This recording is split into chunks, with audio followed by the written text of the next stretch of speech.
This is Savage Annie with Into the Pit with Annie. I'm here with the boys Chris and Roman from Malnourished out of Mesa, Arizona. What's up, guys? What's going on? What's up? Who are you wearing? Ingested? Let's just start with that. I love Ingested. Ingested is the shit. They are great. They came to Vegas, and they actually, it's the only white shirt I own is from them. Oh, yeah? Yeah. T-shirt wise. All right. So you guys released an EP February 29th, Avarice, with 5 tracks, including The Great Asylum. So let's first, before we go into the EP and you know, all that brutality, let's talk about the name of the band, because it kind of has a deeper meaning for you, particularly, Romans, and it has an awesome, like, inspirational story. So I want to dive into that first. All right. Years ago, I used to live in California.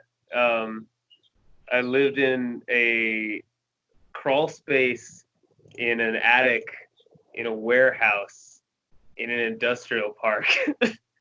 And it was expensive. Everything was expensive, like everything, just like gas, food, rent. So I was working at the time 3 jobs, sort of, kind of, like on and off.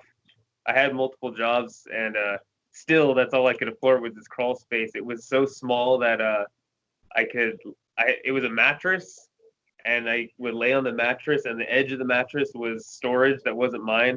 The other edge was like a wall, and then I could, like, laying down, I could touch the ceiling with my hand. And then there was rafters that came out, so it was even less space. I would hit my head on them every morning that I woke up. And I didn't have a stove. I had a coffee pot. I would get ramen and put it in the coffee pot and boil it. There was a desal plant, so the water, like the tap water, was bad. So I'd run it through coffee filters a couple times, and then I would boil my ramen in it, so it wasn't like fishy, weird taste. And that's all I ate, was just ramen. Sometimes I get bread, like a piece of white bread, and like I'd eat the bread and then drink a glass of water, and the bread would like expand, so it would seem like I wasn't starving.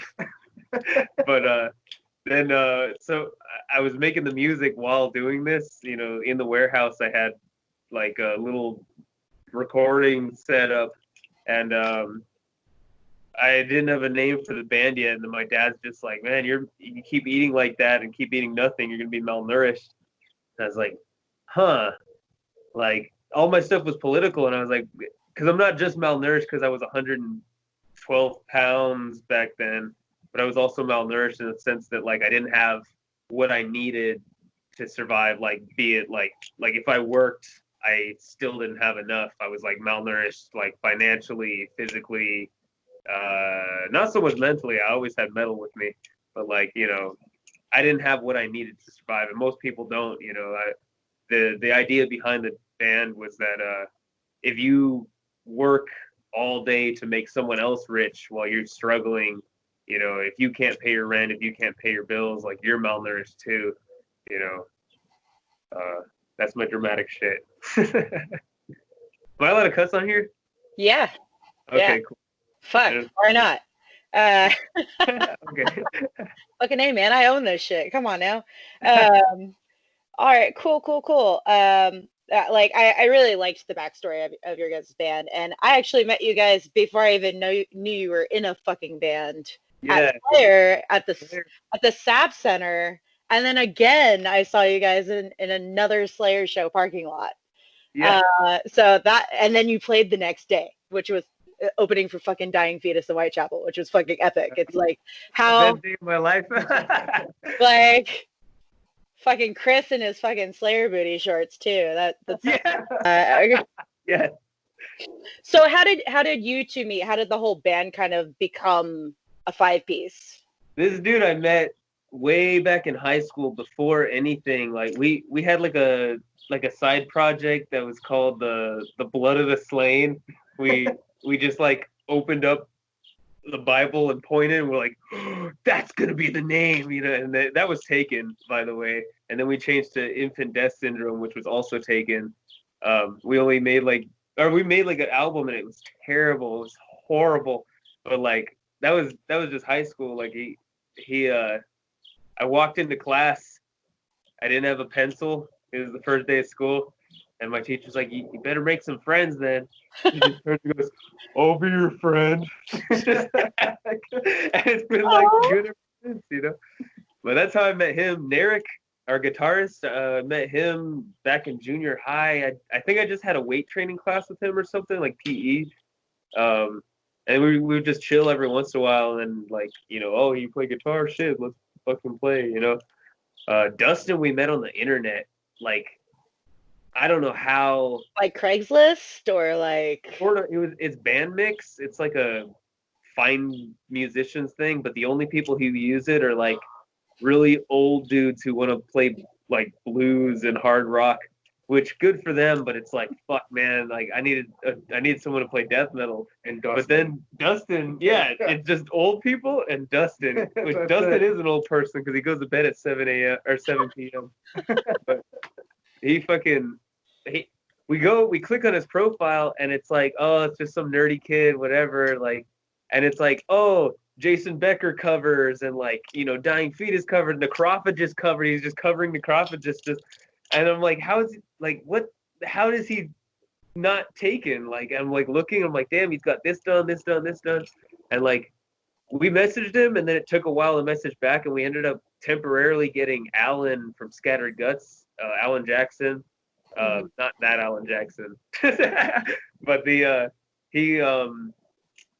was playing for us for a while, and then he left because he was with Black Phantom and Scattered Guts, and honestly, he's a thrasher at heart, you know, so he kind of belonged there. It was no hard feelings, like we still drink at shows and shit, you know.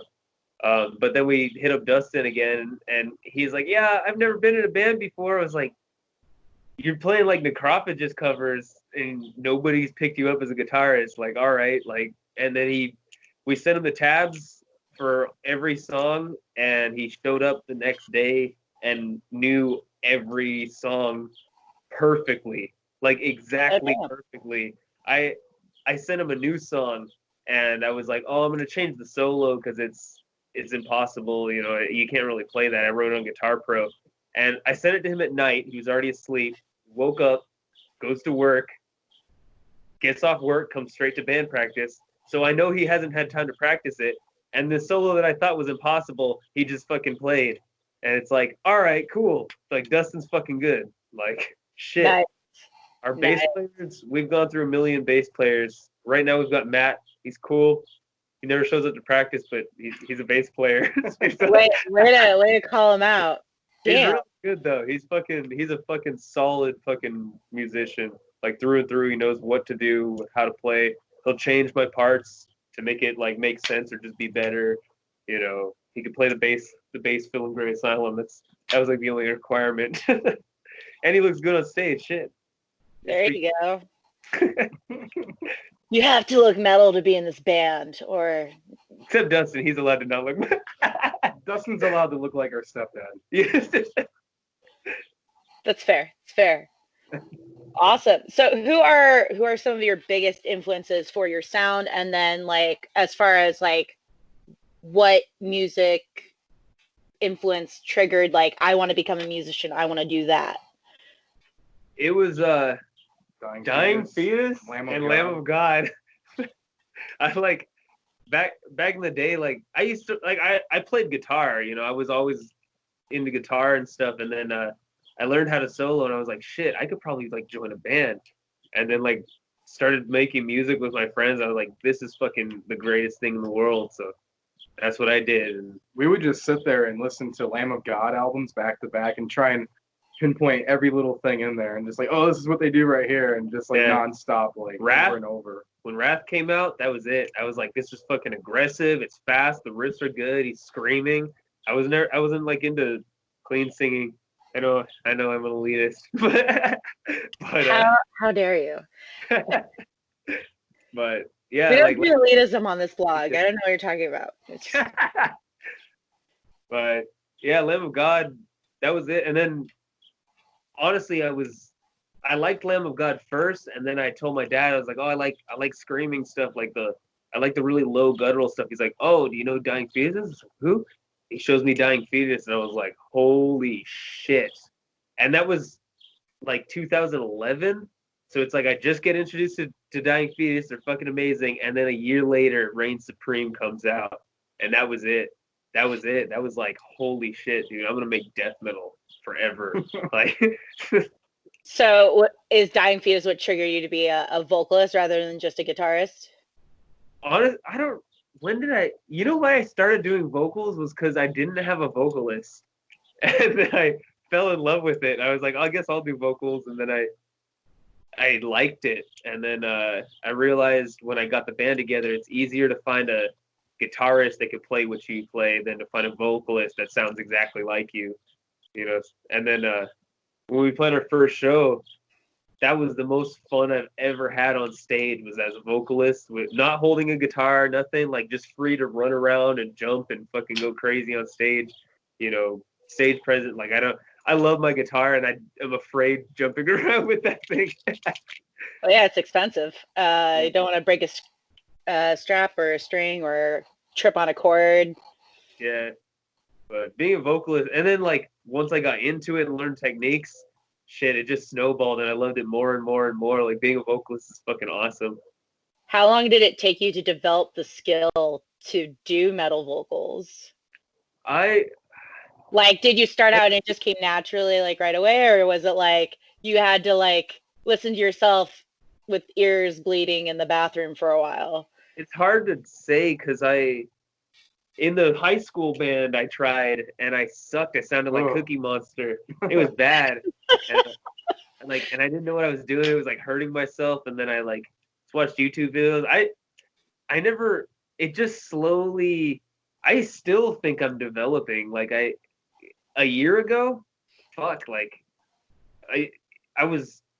I don't know, like I thought I was good in high school, and then like some time passed and I was like, damn, I sucked. Now I'm good.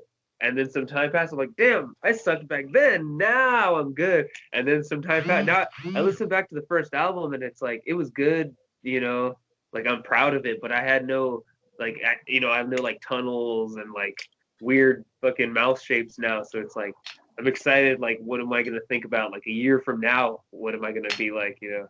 So yeah, that double tunnel shit that you do. Can you actually do that real quick? Yeah, that sure. was fucking sick.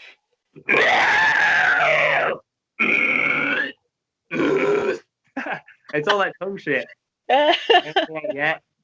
I do something called a double tunnel it's probably a thing, but I never seen it. I can never tell. Sometimes it's double track, but like you do a tunnel on top and then you do a tunnel on the side. So it's like that, and then it's like that. But together, it's like that. So when you scream, it's like, or, but together, it comes out as like two voices. And yeah, that's great. I'm not warmed up. But just yeah, to put you on the spot. It's fun. What about you, Chris? What were your big influences aside from obviously Dying Fetus and Lamb of God? What made you become a drummer? I was very, very young, just a young lad. And I was probably like 5 years old, and I just kept tapping on shit. And then my grandpa had bought me a drum kit when I was 6, and I just started playing, and I would try and do like Blink-182 covers. And I eventually got into like heavier stuff, like Linkin Park. And then when I was like 8, I found Slipknot. yeah, okay. And that was it. It was just, heavy and hard hitting. And then fast. Yeah. And then like once I got to like 8th grade and on, like I was always in the jazz band. And then I made it to honors jazz band my junior year. And I would say that probably right there is like when my whole drumming altogether like formed into what it is, because I throw a lot of like jazz influences into what I do, and like instead of it just being like ground and pound like hardcore heavy hitting, like I can add like groove in there and throw some chops and whatnot, and give other drummers something to listen to, like instead of just like, oh, he's just thrashing, like, oh wow, that was a fill, like just fill the song with blast beats start to finish. Hell yeah. No, I think that's great because versatility is what makes bands more successful with their writing because your shit doesn't all sound the same to where nobody wants to buy your albums. Yeah, just a little touch of groove. The Dying Fetus said in their new documentary, they're saying like, oh, it's got to be brutal, but it's got to be catchy. You know, I was like, shit, that's fucking really fucking smart. Shit, Dying Fetus is great. No, really. All right, well let's dive into the EP. So, as far as influences for this EP versus your release in what was it, 2017, Yeah. self-titled. You know, what kind of inspired the lyrics behind this one and the musical content? The lyrics, oh man, Oh yeah, I'm getting into it. politics. I writing about politics is the easiest thing for me because I fucking get pissed off because the fucking world's so fucking annoying right now. Like shit. Honestly, right now, fucking terrible, but goddamn, the writing's fucking great. But I wrote all lyrics except for one song, and that's Great Asylum. He wrote everything except for the guitar parts. In Great Asylum, but I just wrote fucking politics. I fucking don't like the government. Nobody does. Left or right, doesn't matter. Nobody likes the government. Even if they think they do, it's like, no, you don't like the government. No. But yeah, I'm just mad at I'm not mad at rich people. I'm mad at greedy rich people. Man, that's basically the fucking sum of my entire discography. Just trying to open up people's eyes, you know, and Yeah. just kind of let them know, like, hey, the world isn't, you know, roses and daisies like, you know, they tell you it is, and just kind of like be wary of like what's going on. And Yeah. So in a way, you guys are lifting the veil to the ugly bride. Yeah. I like drown that shit in analogies just because I fucking am annoying like that. And I also just don't want to say I'm mad at the government. You know, I got to say something deep. You know, fucking lyricist, shit. Lyrical miracle. Well, lyrical miracle. So, what is your favorite and least favorite part of the writing and recording process? Recording. Ha ha ha ha. Wait, that's your least favorite part? Yeah. What? Because when you're in the You can studio, just program his drums. It's cool. Yeah. Dude, we had Corey Spots do it, and Corey Spots drills the fucking drummer. Oh my god. That's probably why. When you have to sit there for an hour and do 4 measures over and over again, you kind of think like, shit, maybe I do suck. he goes, it's like fucking, and he's like, yeah, so on the second beat of that third measure, you didn't quite hit the snare drum hard enough. So go ahead and do that whole section again. It's like, oh my god, like, but it turns out so good. He pushes you so hard, and it turns out it's like it's fucking worth it. He's easy on vocalist. All he says is fucking try and scream a little harder right there. Okay, cool. Enunciate. Okay, that's it. That was fucking easy. Yeah, I loved it. Nice. Vocalist shit. So, what did you think of the answers Sven show gave, by the way? Because I feel like I need to follow up. Okay. So backstory for the audience, I interviewed Sven show from Aborted, and I asked Roman for a question to give him. Yeah. And it was about the writing process. He's like, they're like actual musical geniuses. Like, I think they fucking just don't. There's no way, like, at all that they could just make bad music anymore. They just forgot how. Like, it's just everything that's come out. Like, when TerrorVision, when Bathos came out, I was already into them. Like, oh yeah, they're really good. You know, fucking Global Flatline kicks ass. And like, when Bathos came out, I was like, shit, that's fucking good. And they're like, no, just kidding. That's just an EP that's a part of this whole album. And like, Dustin, our guitarist, let him borrow the CD. We plug it into his car, and he's got like a nice system in there, and it just comes in, ding, ding, ding, with the fucking piano. I was like, oh my god! And it just sets the mood, and like, oh my fucking god, that shit was good. the new EP came out, and I'm like, okay, that's fucking cool. This shit's fucking awesome, amazing. You know, expect it from. And then I saw your interview, and you said at some point in there, you said, "So I understand this is going to be part of a full-length album," and I was like, and then he says, "Well, because of the quarantine, it's going to be a concept album," and I was like, dude, it's.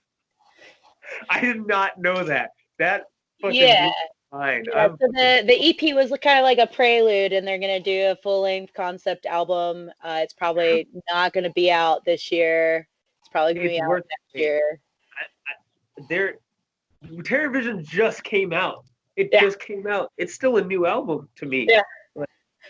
And they're already fucking making fresh shit. Like I don't know who drive, like how hard they drive that shit. Like how do they already?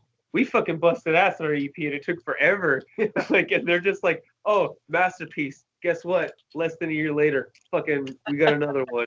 Like, shit. So what's next for Malnourished? Malnourished, we got to fucking buckle down a little bit. So what you're saying is you're gonna do a concept album? No, I'm kidding. Okay. Maybe not the next album. Maybe not the album after that, but we have an idea. Somewhere along the line of when we're going to be alive. We don't want to push it. We don't want to say this is when this is coming out and then like half-ass some of the songs because the deadline. So we're working on an album of, you know, we're going to be working on shit, you know, to release when it's done. The goal is next year, but don't quote me on that because fuck, everything's on pause right now. But on the side burner, we have something else that is a 8 or 9 song concept album. I don't think we should. I feel like we should keep it a surprise because it might be like 50 years before this comes out. We don't know. We don't want to rush it. That's the important one. We want every single song to be amazing. We'll come back and you'll be looking for guitarists on another old man platform. Uh-oh. Where'd you guys go? Some 706 number just tried to call me. How dare they? Was that New York? No, I don't know. You're from New York. There's 7s in there. But yeah, what were they saying? Oh, we don't want to rush the album. We don't want any filler in it. Like no, just like shit songs that it's like, oh, we want to get 45 minutes, so we just threw this song in there to get an extra 5. Like that. It's okay sometimes, but not for us. We're not signed. We don't have a label telling us this is when it has to be out. So we don't really have an excuse to to release anything bad. You know, yeah.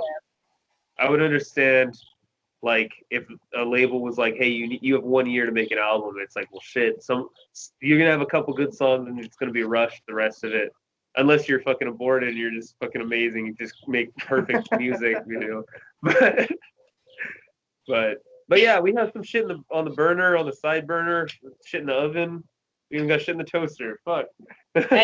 Any lyric videos? I know that we can't really talk about shows right now because of the damn lockdown, but I'm sure eventually when shit opens back up, y'all will be on stage again and destroying shit. Yeah. This album release fucking that was the last show. No, we went to a show in Globe. That was it. It was the show in Globe, and like right as soon as everything started. Yeah, there was someone in the mosh pit had a mask on, so it was like the last show. I mean, that's not uncommon in mosh pits, but if medical masks, yeah. A medical mask, yeah. But I miss moshing. Me too. I just want to like slingshot someone across a mosh pit. It's like my favorite thing. Like, just where's the biggest dude in here? Let me find him. Okay, I see him. Cool. Boom. Yes.